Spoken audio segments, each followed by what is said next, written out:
in game one between Philly and Boston, well, it was a bit of a blowout. Tyrese Maxey saying, not this time around, taking this one around the world for the and one. This one a three-point play to make it, a little out of reach, but how about this? Maxey, again, three, and that's all she wrote.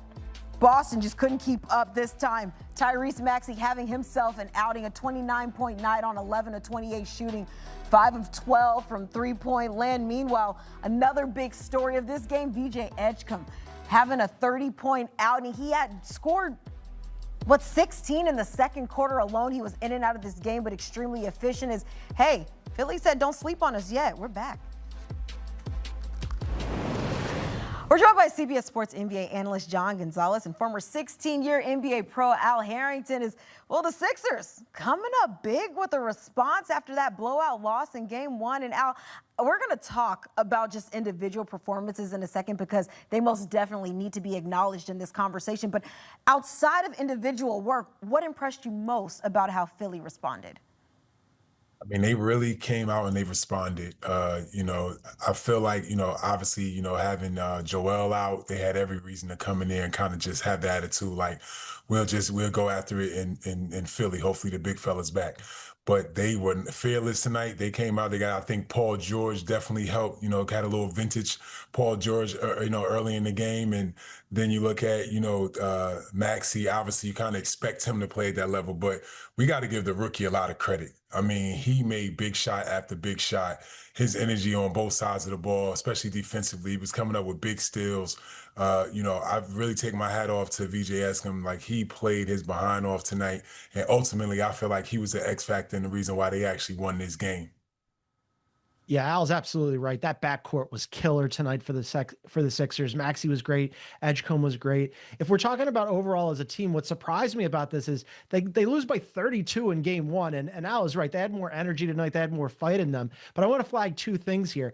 And this is something that Nick Nurse talked about pregame where he said they needed to limit turnovers. They had 14 in game one. That was more than 3 times as many turnovers as three.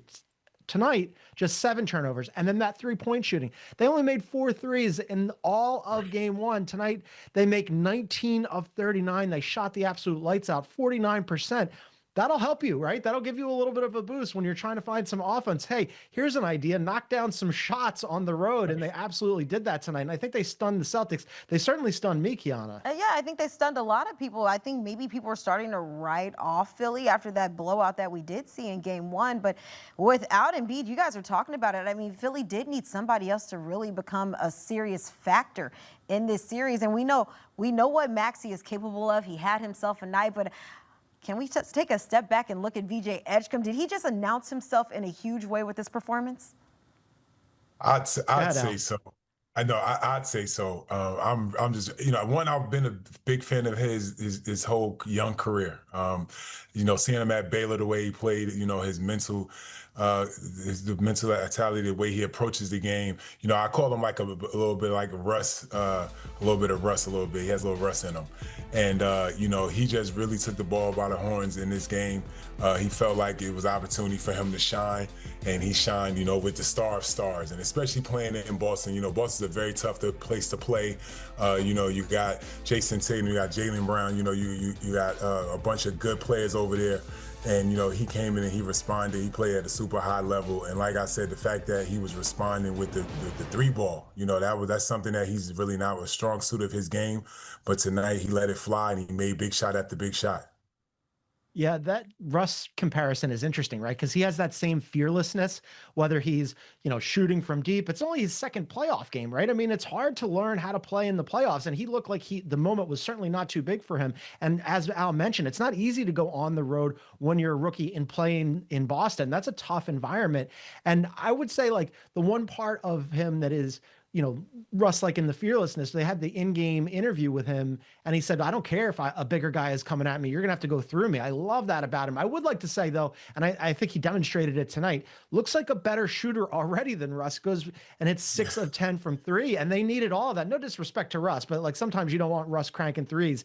And tonight with Edgecombe, I was like, hey, take them all. I mean, he was knocking him down, and he took a blow in the game and looked like he hurt his back and left the game and then came back. That's another thing that I think is sort of comparable to Russ, right? Where you really got to knock that guy out. Otherwise, he's going to come right back at you. And what an incredible performance for those two guys, Edgecombe and Maxey, to go for a combined 59 in a game right after they got blown out. I mean, that's an answer for you. Yeah, that duo, 59 of the 111 points scored in this one. And then you're talking about VJ Edgecombe, plus 17 when he's not on the floor. That shows just how crucial he was in this game. But, John, do you look at this game as maybe just a bad Celtics night? Or is this a sign that this series has more fight in it than maybe game one suggested to us?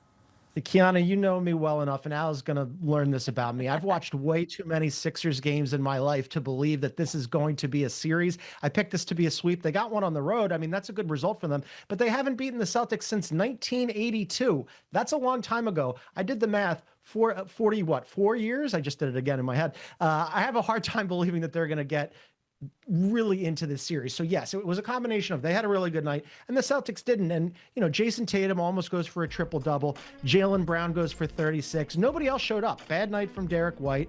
Sam Hauser couldn't get anything to fall. Peyton Pritchard couldn't get anything to fall. I'm interested to see what Al thought about the Celtics deciding to play drop coverage with Nikola Vucevic, Nikola Vucevic has had a really good career. He's never been a plus defender, and he's getting worse. And so they were just inviting the Sixers, to go to the rim against him. So I thought that was a little bit curious. But I'm texting with my Celtics fan friends after this, and they're like just trashing Jayson Tatum. I'm like, what do you want from this guy? He almost goes for a triple-double. Nobody had a good shooting night. He was not the problem tonight. But yes, the Celtics off night for them. Well, as they say, I mean, this is a miss or make league. And, you know, for either team, like if you make shots, you put yourself in a good position to win. You know, with Jayson Tatum tonight, you know, I felt, you know, there was some times where it looked like vintage Tatum, but I think sometimes he was out there defensively. It was the way he actually hurt them. You know, I watched maybe like 4 or 5 clips where, you know, he was the direct reason why either he turned the ball over or he was in drop coverage and not, you know, up on guys, you know, that were, you know, taking wide open shots.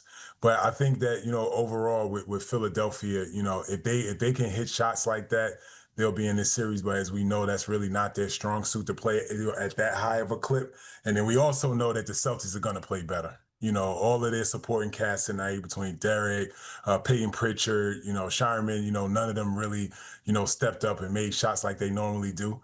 And usually when the ball's flying around and humming, those guys, you can count on those guys to make shots at all times. And just tonight, they just didn't have it, you know, and it's unfortunate, especially in the playoffs, because you're supposed to protect home. But, you know, the way that they played all year and the culture that they play with, you know, I feel like they can go to Philly and they can win both of those games if they do what they're supposed to do and obviously make shots. Yeah, obviously that's probably the number one thing on their list, but whether it's just maybe an off night for Boston or maybe it was, I don't know, Philly finding a little bit of mojo this series, now going back to Philly, and who knows, they could be feeling themselves. You guys know how this goes. Momentum can go a long way. So, John, I know you might be enjoying that, but we'll just see how it goes. Friday, we'll talk about it and see how this one shakes out. Fellas, as always, thank you guys so much for stopping by. Thank you. Well, how about Tyrese Maxey in this series? This series might be split at 1 apiece, but this man's been balling. 50-plus points, 15 or more assists through the first 2 games of a postseason game in Sixers franchise history. He's adding himself to the list among some greats and looking to add on some more as Game 3, that's set for Friday in Philly.